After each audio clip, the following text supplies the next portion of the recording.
I would like to start by saying a very big thank you to you for joining me on this amazing Mirror Talk podcast journey. My mailbox is still open and I would love to keep on reading from you on podcast.mirrortalk@gmail.com. I'm really grateful for the encouragement and for your engagement through listening and sharing with your loved ones.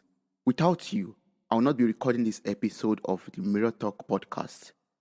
After the 58th episode, we'll be taking a break for some weeks and then kick off with season 2 in January 2021. I'm going to miss you very much.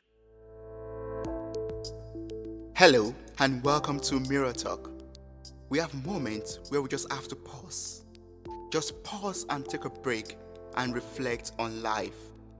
Remember, you are strong, you are enough, you are capable, you are blessed, and you are loved. Your moment of greatness starts now.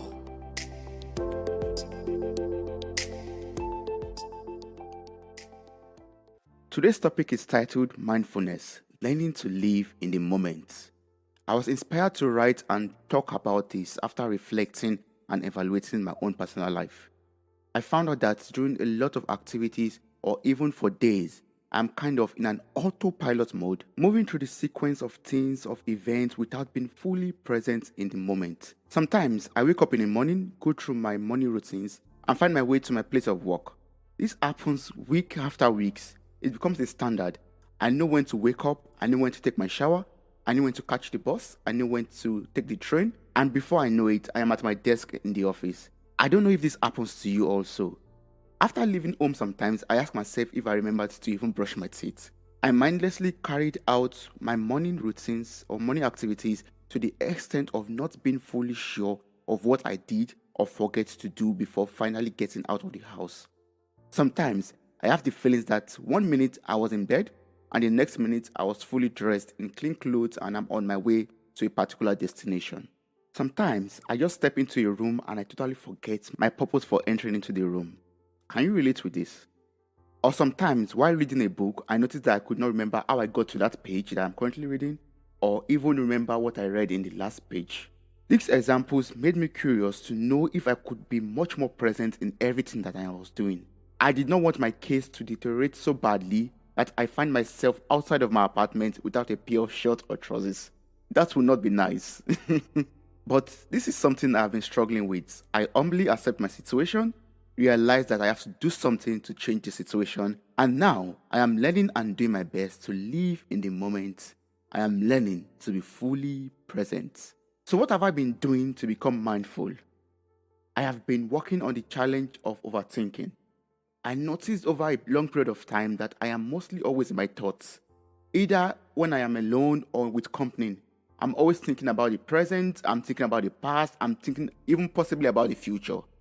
A lot of times, I just switch off from the reality and I switch into my fantasy or thought world. This happens quite often subconsciously.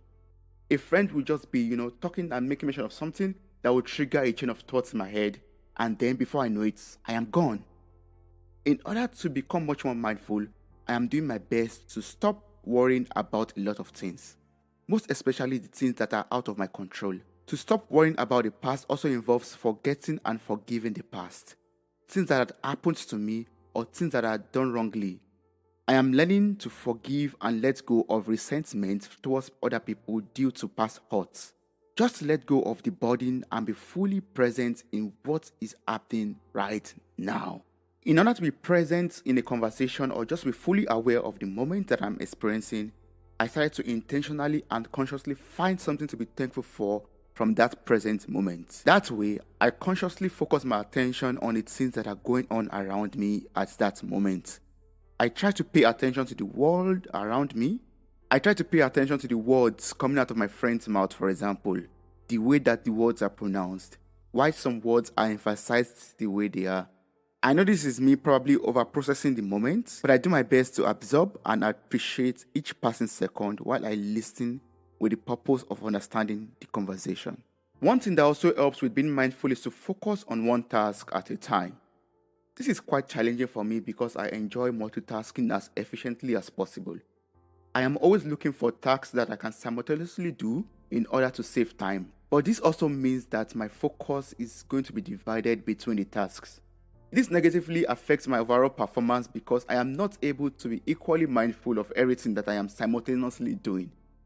The funny and sad part about this is that I end up not saving time because I might have to correct any possible mistakes that I might have made, which I could have avoided if I had done the task in a much more relaxed and mindful way, which is doing one task at a time, taking a break, and then starting the next task. Earlier, I made mention of waking up in the morning at home, and after some hours, I find myself in the office without being fully aware or present in the minutes or hours that went by in between that time. I found out that taking out the first minutes after waking up to pray, to read, or maybe to meditate goes a very long way with mindfully starting that day.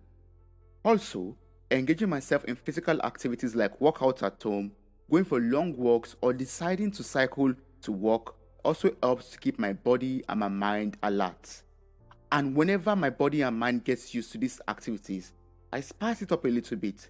I change my cycling or walking routes. I try out different workout routines just to ensure that the physical activities keep on keeping my body and mind alert. Basically, taking a break from your daily routine could also help you to regain your mindfulness. The journey of this podcast has been helping me to practice mindfulness. Getting ideas for an episode while walking or cycling, for example, taking time to develop the ideas, recording, editing, and all the activities associated with podcasting help me to live in the moment of creation. Exploring your creative side, be it singing, be it drawing, writing, painting, taking photographs, or whatever you enjoy doing, would help you to live in the moment. In fact, the practice of mindfulness could encourage your creativity. In an episode of this podcast with Ikeoluwa Oluwayemi, she taught me to just breathe. This is a practice of mindfulness, being fully present to face the current situation, to enjoy the moment and allow your body, your spirit, and your soul to align and to be in one place. Kindly let me know how you practice mindfulness. Send me a direct message on Instagram at TOBIOJEKUNLE or an email to podcast.mirrortalk@gmail.com. Please do not forget to subscribe and share this episode with your loved ones. Remember that I love you, I see you, I appreciate you. Thank you so much for listening. Thank you so much for listening to this podcast. I am eternally grateful for your time, your love, and contributions. You mean a lot to me. Thank you once again for listening and sharing with your loved ones. Don't forget to subscribe and follow this journey on Spotify, Apple Podcasts, and other platforms in the description. Stay blessed.